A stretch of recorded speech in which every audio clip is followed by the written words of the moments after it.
Have you ever stood at a crossroad in your career, wondering which path to take next? And have you ever felt that you would love to have a guiding star that sets you on a path to success? If you've ever wondered about any of these questions, then today's session of the 12 Days of Career Goals is made for you. We're going to dive into strategic career planning and explore how challenges can actually shape your career path. We're going to dive into that pivotal what's next moment and unravel the importance of mindset in career advancement. So get ready to be inspired and empowered. Hello and welcome to day 7 of the 12 Days of Career Goals. I'm Teresa White, career clarity coach and the founder of Career Bloom. And I am excited that you are here and joining us on this journey of discovery and goal setting. And I've been even more excited that we have a special guest joining us today who embodies resilience and strategic career planning. Prashha Dutra. Prashha is a confidence coach, TEDx speaker, and the CEO of Believe in Your Brilliance. Prashha is on a mission to help STEM women confidently answer what's next in their careers and accomplish that in the next 90 days. You got to check out her website at prashhadutra.com and follow her on Instagram for a daily dose of positivity and a unique take on all things confidence. So let's bring Prashha on stage, and I'm excited for her to share her insights and strategies on setting effective career goals. Hi, Prashha. Hi, Teresa. How are you? I am doing good. How are you? Very good. Thank you so much for having me. Thanks for being here. I can't wait to talk to you about setting career goals because I know there's so much for us to unpack here. Yes. But since we're in the middle of the holidays, I do want to kick it off as a festive icebreaker question. And I'm wondering if you have any tips, because I really actually need them, on last-minute go-to strategies for holiday shopping. And same for the audience. If you have any tips or go-to strategies for last-minute holiday shopping, please drop them in now. Yeah, so my favorite one is so I love to gift books. Like that's one thing I learned very early. I don't know where I heard it in a podcast or something, and I always invest in books and I buy books and I always give from my own library of like books I have. So my last minute things that I do sometimes is I'll get a gift card, or if I have a gift card that I can give forward, then I'll pick up my favorite book from my library, and I would I don't have a huge one, it's just a few books, but I would carefully pick it for the person I'm gifting it to, try to understand what would suit them, what would they need, and then I stick the gift card in there and do a personal message. So that's my favorite last minute thing to do. I love it because it's such it's just a thoughtful gift that you actually. And I always have extra books because I buy literally all of them. Wow, I love that.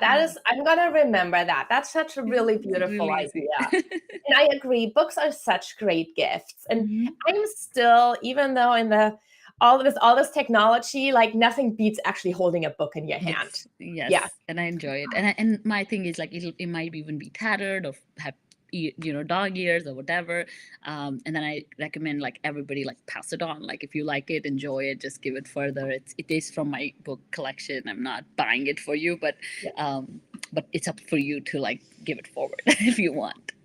And that makes the book even more special, I feel like, if it's already pre-loved and someone else took the wisdom or learned something from it. That's really special. So it's hopefully a library that we're building by exchanging a lot of books. I'm all for that. So if the audience, let us know where you're tuning in from, who is here. We always love seeing you here. Thank you for being here, Karen. Love that it's their first time on a live class. Welcome. Welcome. And anyone who has any last minute holiday shopping ideas, this is the place to drop them in. But now it is time to dive right into setting career goals. And I would love to hear your story, Prashha, because I know you've overcome a lot of challenges, and your journey to achieving success is super inspiring. Yes. Can you share with us how these experiences shaped your approach to setting and achieving career goals? Yes. So I'll give you a little background. So I moved to America about 10, 11 years ago, and I came to America to pursue my master's in aerospace engineering. And early on, I realized that aerospace engineers don't get like visa sponsorships, and I needed one desperately. So I had to switch my careers and do the aerospace courses, but basically do the degree in mechanical, so I had more options. And so I think for a long time, a lot of my career goals were driven by my circumstances or like just what I had to do, which I think a lot of immigrants have to do. A lot of minorities have to just pick the jobs that they can get, or we don't always have the luxury of like setting goals. So the first 5 to 6 years of my career in America was more about like just getting through the motion so I can get the visas figured out and buy some of that freedom of like setting up my own goals. And so once I got my green card, then I was able to really finally be more and more intentional about goal setting, because now I had the sort of freedom of like what I could do.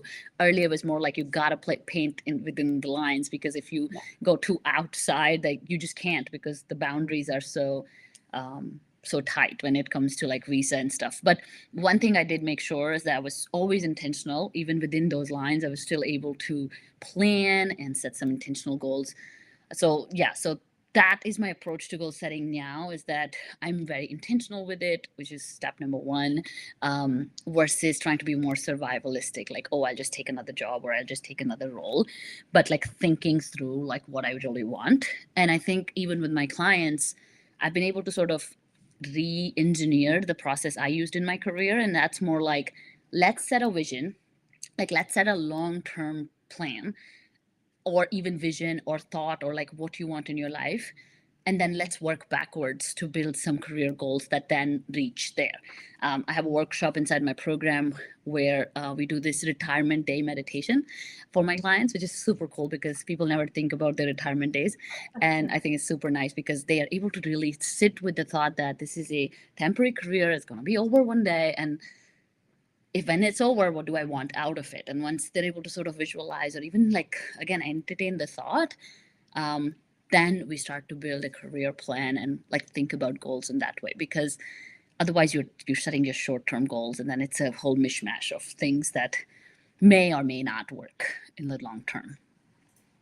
That is such a amazing approach to do a retirement meditation. Yes. Are you open to sharing what that looks like? Yeah, it's just a guided meditation. It's just I guide them through like 5 minutes of like just center yourself, close your eyes, take a moment, and like visualize this day of like people celebrating your career and you're finally moving towards the beach living or whatever you want for your retirement. But again, I think like sitting with some of those cues of like this is this is why I'm doing all of this, because if I don't have that in mind, then I'll just like do things that are all about getting out of this current situation, or the shiny object syndrome, like I want that second thing. It's like we got to find a balance between the two. And yeah, it's really cool. Anybody can do it. It's just about like closing your eyes, put a timer on, and visualize the day you retire. Who will come to your party? Who will give a speech? Like, and what will they say? What will they say that your career? What did you add? What value did you add in your 30 years of career? And if you can somehow channel that, which surprisingly most of my clients end up with something comes to them in that few minutes. That is really beautiful. And I've done something similar where you really think about what it is that when you look back on your retirement, what is it that you want to feel and what do you want others to say? That is like so incredible when you think about it from like looking back. And some of the things that when I did that exercise came to me like, okay, when I go into retirement, do I want, and that is back in my corporate career, do I want to be known for that I worked really hard for 50 hours a week, was always stressed, had no time for my family, was unhappy, was doing a good job, but I was like, oh yeah, no, this is everything I'm doing right now is not what I would want myself to feel like and others to say about me in retirement. So it's amazing how eye-opening that is. Yes. Oh, we have so many comments in here. Welcome, Irina. Love that you're tuning in from San Francisco. And Karen is on board with gifting books and educational gifts. I'm all for that too. And also is on the same board on meditation. And then we have Shruti here. I hope I pronounced that correct, from New York. Welcome, welcome, welcome. Great seeing everyone. And a huge question, Prasha, that I would like to address is that so many people face that huge what's next moment in our careers. Yeah. How did you navigate this period of uncertainty yourself? And what advice would you give to others experiencing similar challenges? Yeah. I think it's very difficult for us to figure out what's next because it's not taught in school. We're not taught to deal with uncertainty or how to deal with confusion. And I think a lot of women, because my work is predominantly with women and also women in STEM who are high performing women, we tend to make this mean something about us. If I can't figure something out, if I am confused, means I'm dumb, means I'm stupid, and oh my God, like all the work I've done, my degrees don't matter anymore. And we just like, there's an avalanche of self-doubt that just like takes over. And I've seen many high performing women feel this way, and they just don't know how to sit with that confusion. And so when I faced uncertainty in my career, and that was, I remember the moment very clearly because I had gotten a promotion and I was kind of waiting to see what's next. And one of the things I did was I was updating my LinkedIn and I said, I'm a mechanical engineer, and I couldn't think of anything else. It was just, that's it. Like my identity was just tied to that degree. And that got me a lot of like anxiety. And of course I entered that confusion state of like, what am I going to do next? And if it took so long to become a mechanical engineer, like, is this all I'm going to get? Like, is there more to life? And if so, like, what is that?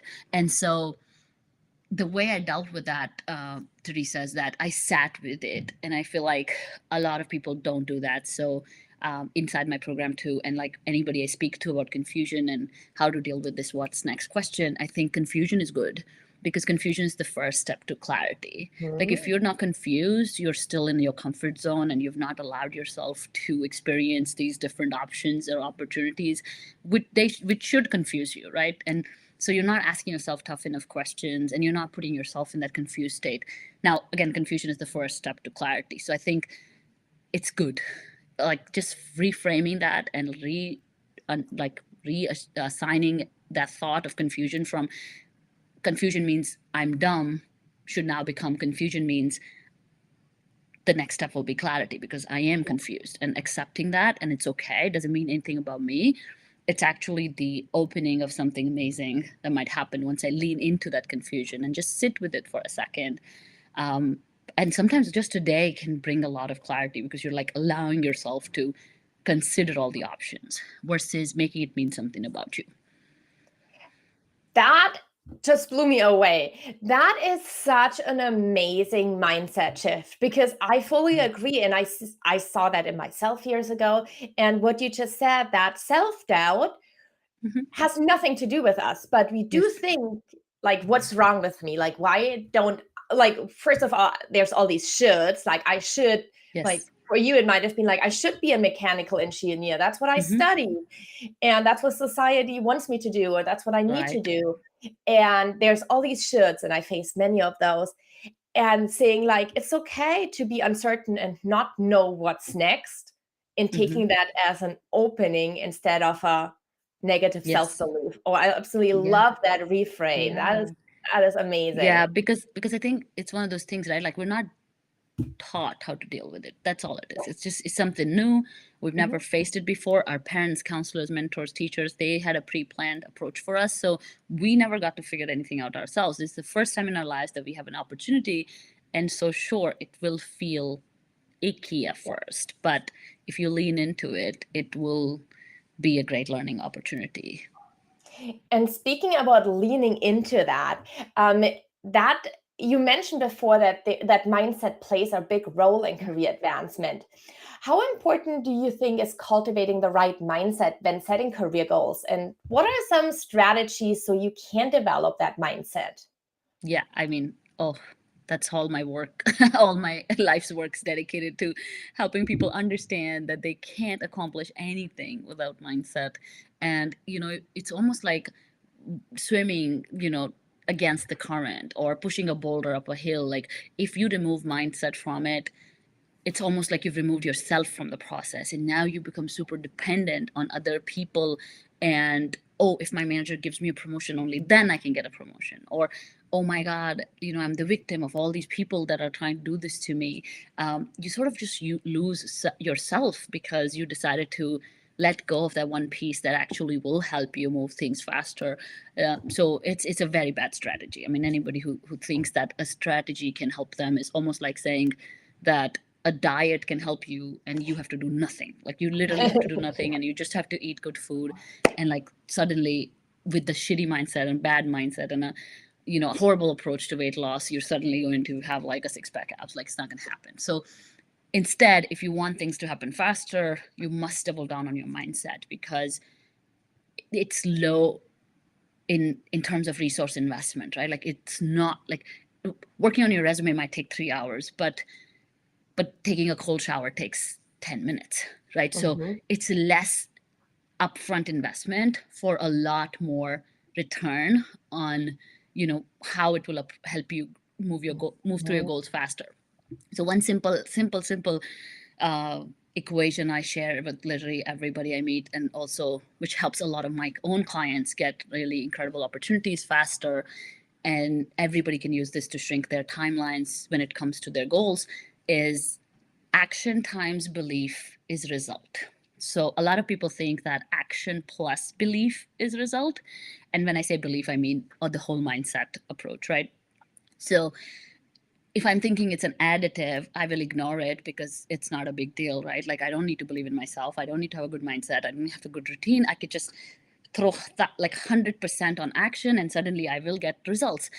So the plus sign makes it like good to have. But if we replace that plus with a multiplier, that's exactly how results come, because it's action times belief. So that's why you and I can take the same amount of action, but we won't get the same results, because your belief and my belief, your mindset, my mindset, your lifestyle, my lifestyle, they're all different. And that's what impacts that multiplier. And that's why people get frustrated when they're so strategy driven, because they feel like it's the strategy that's going to do something. And then they get upset that, oh, why is it's not fair? Like, I did the IG live too and she did the IG live too, but how come she has like 100,000 followers and I don't? Yes, of course, there's a percentage luck that we're not going to worry about that because it's not in our control. So what's the point? But action and belief are in our control. And I feel like too many high performers and people spend too much time obsessed with actions and totally ignoring belief, which means if your belief is zero, then all of that work you did is not worth it. So don't do it. Like, at least approach it 90-10. And I approach it 90-10 the other way because I'm a self-proclaimed lazy person. So I'm opposite. I'm like, I'm going to double down on belief, like double down. And I'm going to make sure that the action that I take is enough so that I don't burn out or I don't completely lose balance of my life, because I don't want a life like that. I don't want to hustle all the time. So I am trying my best to reduce action, increase belief, and therefore get better results. So I think that's how mindset plays a role into it. It's like, you can choose whichever strategy you want. If you don't have a lot of belief in yourself, yes, a lot of action will help. But if the belief is zero, you must take a pause and analyze that mindset as to why you don't believe in something. Because if you don't believe in it, like, don't waste your time. It's just, there's no strategy in this world that can trump that for you, or just be like, oh yeah, you can have that. You don't need to believe in it. It's like, that's just not how big goals work, or any goals, I think, for that matter. That was just such a huge eye opener. Yes. That times belief, how you explained the difference if it's a plus versus a multiplier. Yes. And you're right. If the belief is zero, then you can put an incredible amount of action into it and strategy. And it happens. Yeah, I think a lot of people do that. Yeah. That is huge. And at least a one. If you're at least a one, you're not losing everything you put into. Exactly. You're the proof that if you go with the 1090, you can have huge success with not that much action, but a lot of mindset. Yes, yes. I think that's valuable approach because it again, how do you, because you have so many variables, like how do you optimize this in a way that you still get to go to bed at 9:30 and you still get to spend time with family, like, because the other approach is like burning out and like not having the time. So it's not the best approach for women with families or minorities with a lot of responsibilities. I feel like belief is something we can all work a little bit harder on. And so, yeah, even if you do 50-50, and I think a lot of us, like, again, with being immigrants and being, again, minorities, we have a lot of things stacked against us. So I think we need both 100, right? Like we need 100% action, but also need 100% belief. And then we can overcome a lot of these obstacles or biases that we are fighting on a daily basis. So, yeah, so that's why I love that equation. Yes, I love this too. I'm a total believer now that you explained this to us. And I agree. It's about finding that balance because, as you said, like if you go with that 100% action, but very low on the mindset, that leads to burnout. And because you're putting in more and more and more action without seeing the result, and you work yourself into burnout. Exactly. So actually taking the action down a little bit for those high achievers, but the mindset up. And then once they're perfect, everyone probably has to find their own balance there. Yes. But once you're somewhere in the center for both of those, that's where you get results and you can get away from this overworking and exactly working 24/7 and feeling all that pressure and putting some of that energy into actually believing in yourself. Yes. I'm going to be sharing that with lots of people. I love this. I would love to say I invented it, but I don't think. I'm sure some other smart person probably did, and I read it somewhere, but I can't remember. You're the one to share it with all of us today. That is what matters. Yes. And based on your experience in coaching over 200 women, what are some of those common challenges that you see them facing when setting their career goals? And we already talked a little bit about mindset, but how do you guide them through the challenges so they can actually set clear career goals? Yeah, absolutely. So early on in my coaching, I developed this framework called the clarity loop, and it's sort of a mindset.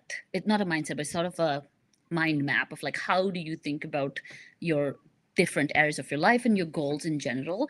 And it's kind of like a 6-step process, but one is just gaining the clarity, then thinking about your why, and only then coming to the action piece where we start talking about goal setting.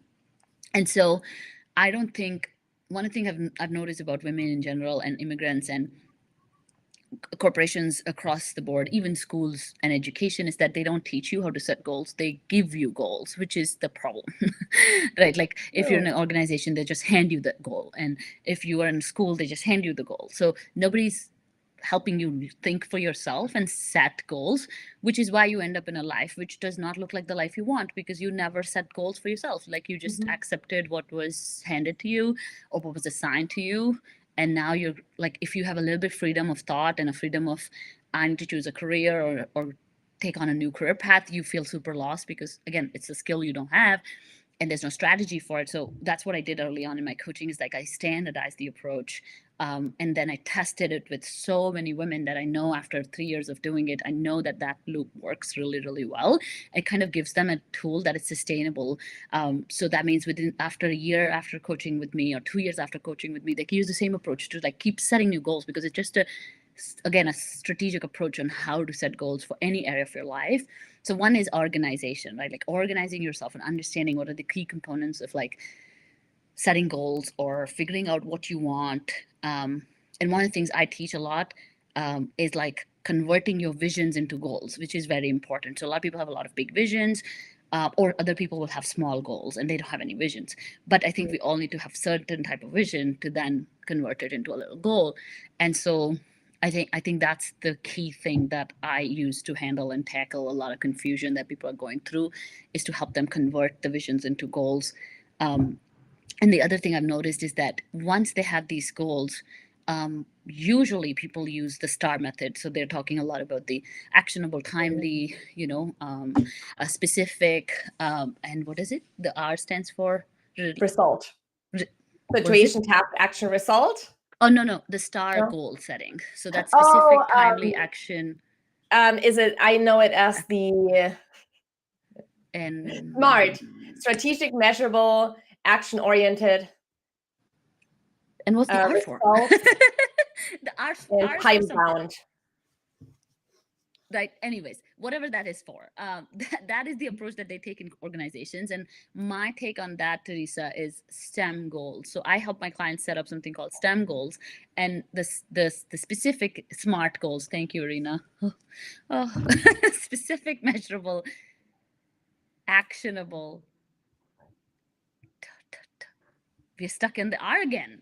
So maybe Irina will be realistic. Thank you, everyone. I have heard both of those before. So thanks for helping us out here. You guys are awesome. Thank you, everyone. Thank you. We're so excited that you're here, and this helped us see a lot of people too. But thank you. So SMART goals, great goals, excellent method. I'm sure there's tons of research behind how they're set up.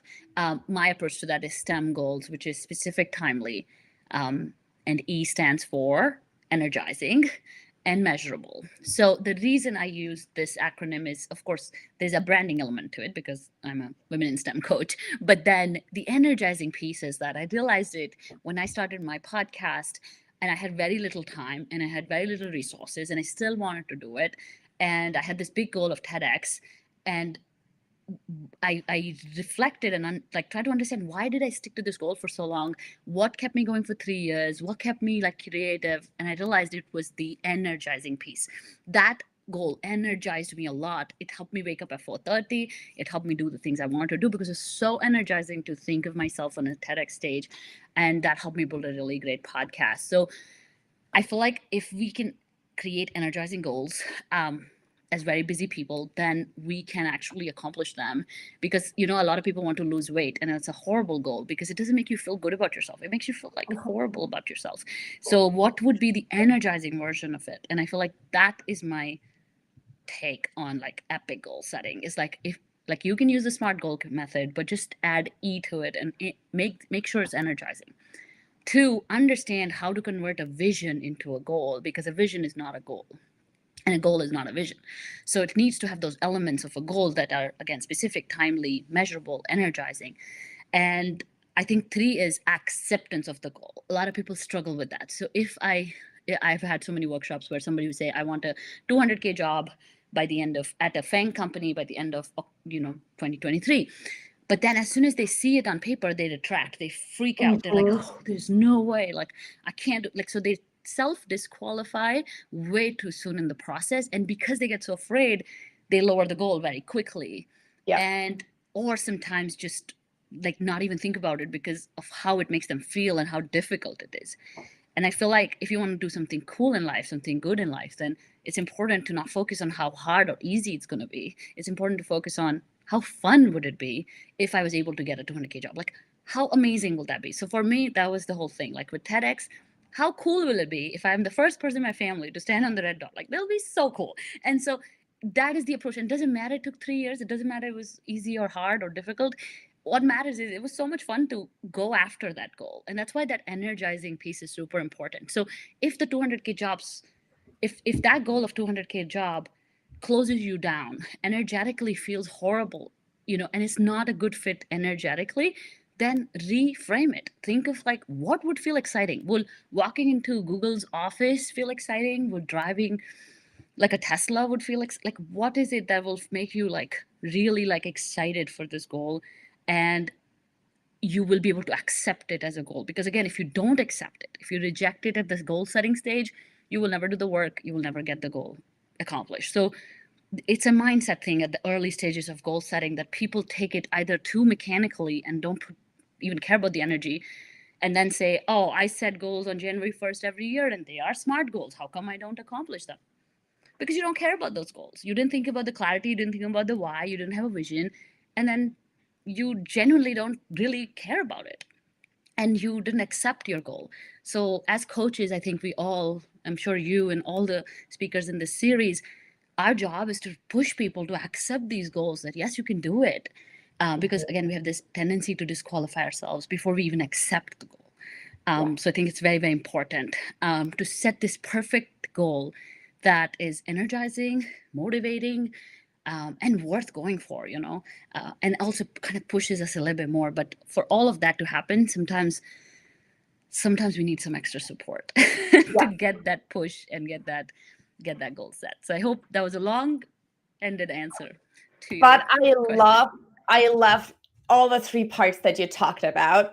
And it's so, like, I'm a big proponent of finding work that energizes you. So the word energize just resonates with me so much. And I love how you incorporate that, how you incorporate it into goal setting.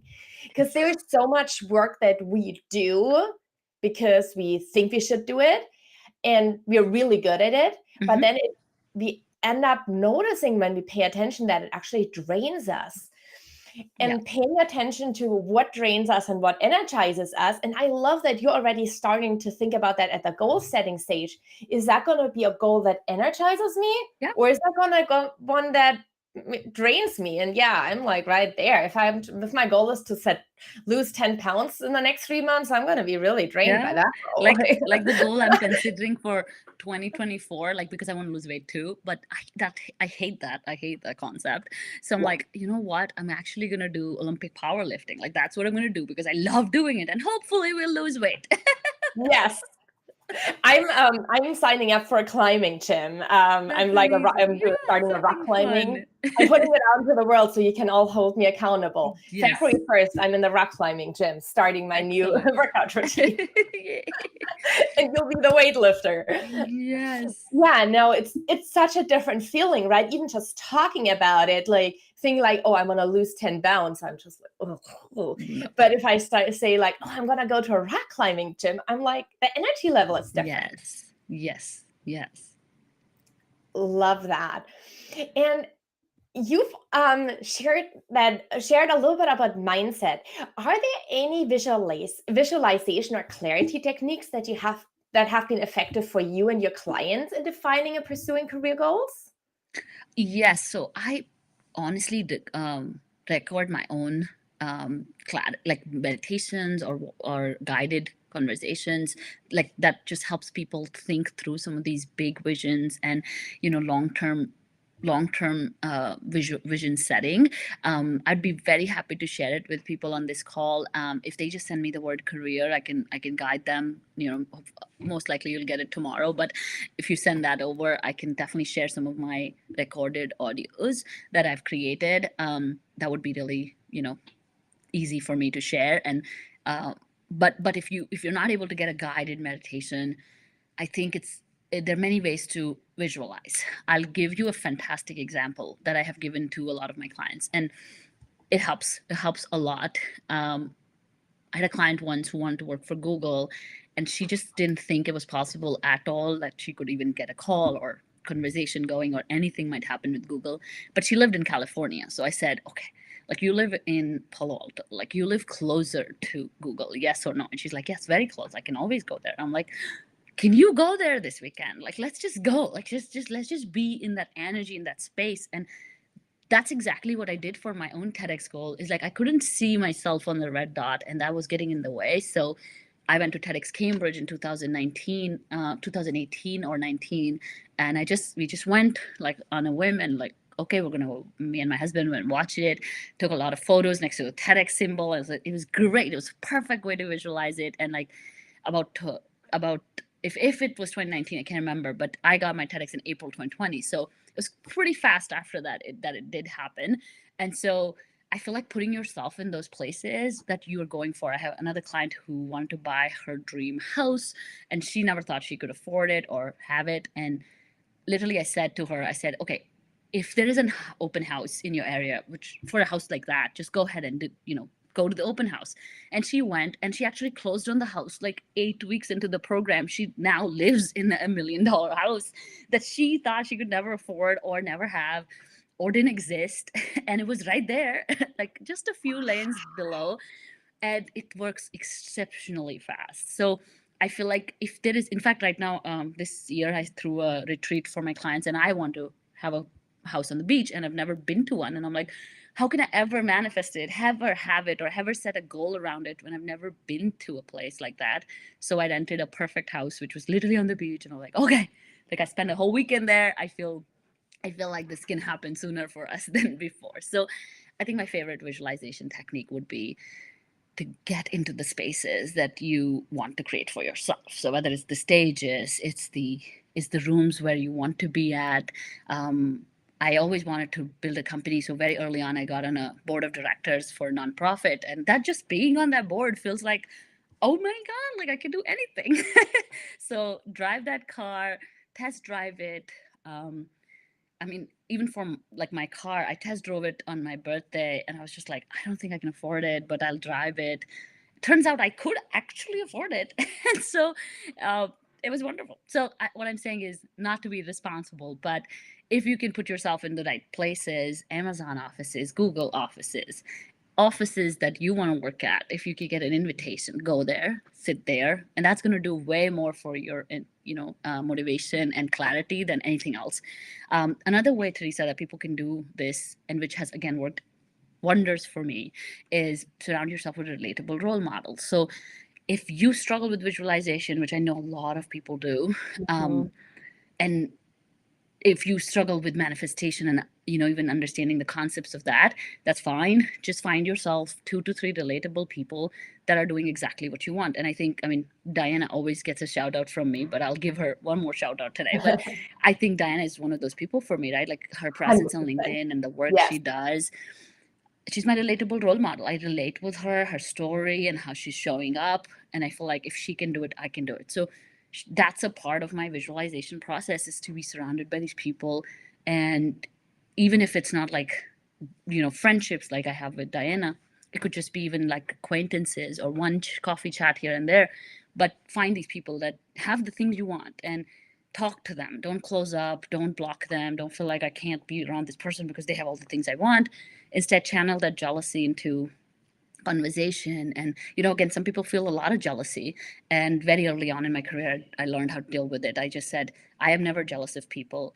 I'm always inspired. So there's always something. If I feel that negative emotion, I need to self-inquire and write down, what does she have that I want? Like, why am I feeling this way? There has to be something that they have that is making me feel like I want it too. And if I could just lean into it, again, I get more clear. And then once I have the goal, I can approach them and say, look, like I told Diana when I started on LinkedIn, I said, how do you get a top voice badge? Like, that's all I want. How do you get it? And she was so generous. She's like, oh, here's the link on all things about it. And I got my top voice last month. And I was like, that's awesome. But again, being around those people, talking to them, even be approaching them, you will learn 10 times more, and there'll be better visualization of what you want because you're closer to them. So yes, few techniques that I love. I love the realness of things. Like, can we make it real? If we can make it real, then we have ourselves a really great vision. I love that. I would love to get one of your meditations that you recorded. Yes, absolutely. I will send it to you. But I also absolutely love that you're making it real, because, like, for me, I don't know if you're familiar with the term, but I have aphantasia, which means I cannot visualize anything. So when I close my eyes, there's no pictures. So I always get frustrated when it's visualizations where I'm like, oh, visualize this, and I'm like, I can't. It's impossible for me. Yeah. But when you talk about going into the spaces, I'm like, oh yeah, that would get you excited. And that's a huge one that I always teach in networking as well, is like, talk to the people who do what you'd love to do. These are the people you want to surround yourself with. Have those conversations. And that gets you, so many fold closer to it. But one, the mindset that you were talking about, because you're just surrounded by the right people, and then the opportunities these conversations will open is incredible. Oh my God, I took so much away from everything that you shared today. This was just absolutely incredible. Like, your insights are amazing. For anyone who wants to get in touch with you, what is the best way for people to reach out to you? Yeah, for sure. So you can, again, like I said, you can DM me the word career, and I'll share a lot of the relatable and relevant resources that might support you right now. I'm very accessible on LinkedIn and Instagram, and my tag is Prashha Dutra and with an extra H. And yeah, those are the two best ways to get in touch with me. And I would love to hear where you're at, where you're stuck, and just one of the things I like to do with everybody who comes in my universe is kind of just a little quick audit of your career, like what's happening, like where you at, what's going on. And then if I'm the right person to help you, then we get on a call and we discuss more.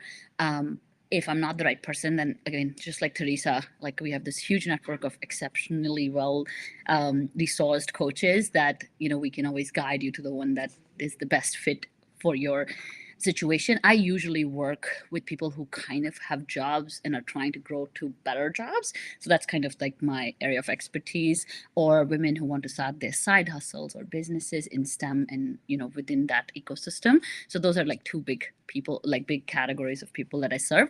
But other than that, yeah, my content on LinkedIn is probably the best way to interact with me on a daily basis. Thank you. Definitely everyone out there, follow Prashha on LinkedIn and Instagram. I'm looking forward to all the content you're sharing. Like your take on mindset is just incredible. Thank you. I love everything that you shared with us today, and thank you for being here. I hope that you have a wonderful holiday Thank time. you so much, Teresa. Thanks everyone for joining. I look forward to hearing from everyone, and congratulations on this epic event. I can't think of a better way to give back to the community for this festive season. So thank you. Oh, thank you for being here, Prashha. This was amazing. Excellent. Bye bye. Take care. Bye. Wasn't this just absolutely incredible, this conversation with Prashha? I started taking notes to recap, and I ended up with like 2 pages of notes. But some of my biggest takeaways from this conversation were that she was speaking about that phase of uncertainty, seeing that in a positive light of it being a first step toward to leaning into what is going to be next, and not taking it as this bad belief about ourselves, negative belief about ourselves, but really as a chance of knowing like, okay, there's some uncertainty I'm facing right now. It's okay to sit with it and then tap into what's next. Because it is, as Prashha said, it is the opening of something new, something that can be amazing, and leaning into that. How incredible is that?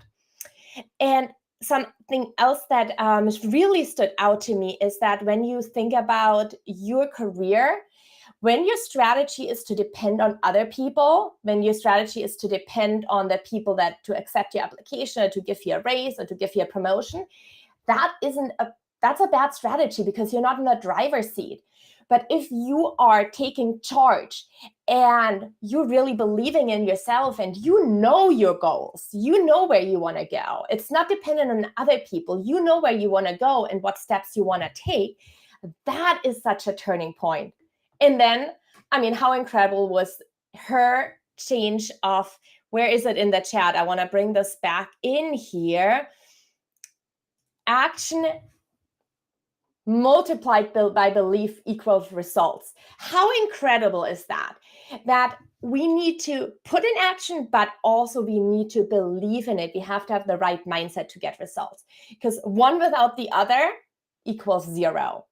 So for all of you guys out there who are working so hard and hard and hard and hard and are heading into a direction of burnout, keep that in mind, that you can dial the action down and dial the belief up, and it might have more results than action by itself.